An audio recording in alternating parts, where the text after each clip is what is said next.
कार्तिक मास की चौथी कहानी इस प्रकार है, सो सुनो। पतवारी की कथा। एक बुढ़िया थी, उसकी अपनी बहू से कहा कि तू दूध दही बेच के आ। बेचने गई तो रास्ते में औरतें पीपल पतवारी सींच रही थीं। उसको सींचता देखकर बहू ने पूछा कि यह तुम क्या कर रही हो। औरतें बोली कि हम पीपल पतवारी सींच रहे हैं, इससे अन्न और धन होता है। 12 बरस का हुआ पति मिल जा बिछड़ा हुआ पति मिल जाता है। बहू बोली ऐसी बात है तुम पानी से सींचती हो तो मैं दूध से सींचूंगी। गुजरी वह रोजाना दूध दही बेचने नहीं जाती। वह रोजाना दूध को पीपल में और दही पतवारी में सींचती। सास दूध दही का दाम मांगती तो वह कह देती महीना पूरे हो जाने पर वह हिसाब करेंगे। कार्तिक का महीना पूरा हो गया। पूर्णिमा के दिन बहू पीपल पतवारी के पास जाकर बैठ गई। पतवारी ने पूछा, तुम मेरे पास क्यों बैठ गई?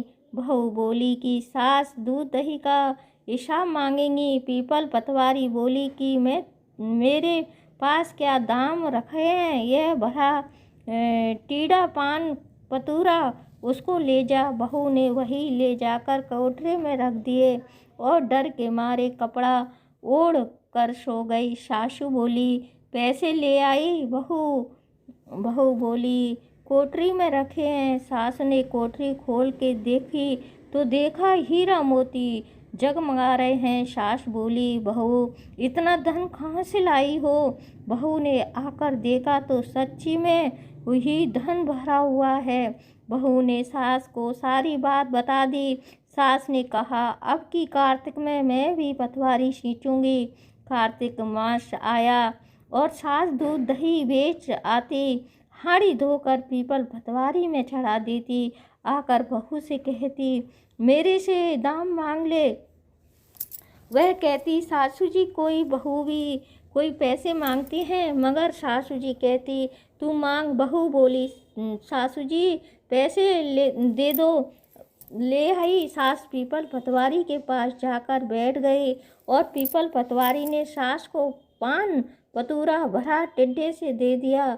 उसने ले जाकर कोठरी में रख दिया। बहू ने खोल कर देखा तो उसमें कीड़े मकोड़े बिलबिला रहे हैं। बहू ने कहा सासू जी ये क्या है? सास ने आकर देखा और बोलने लगी पीपल पतवारी बड़ी दोगली पटपीटन है, इसको तो धन दिया और मुझको कीड़े मकोड़े दिए।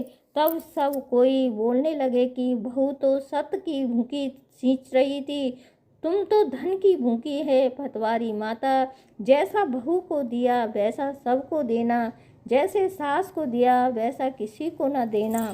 बोल सच्चे दरबार की जय।